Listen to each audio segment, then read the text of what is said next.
Hello everyone, today I want to share with you how do you set up instrument in windy conditions. As you can see over there we have fences falling off, it's quite windy,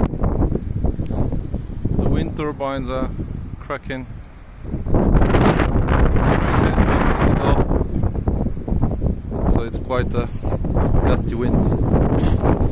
So how do we set up? Like this. Find three big blocks, put them on the legs, level up the instrument, and it's solid. You see, I'm gonna do a test.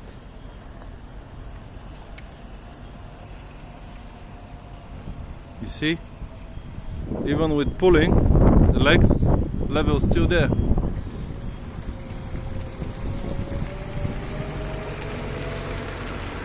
See, up, went off a little bit, but that's quite a lot of pulling. But that's the secret. 3 big blocks on the legs, job done. The instrument not gonna get crushed. Enjoy.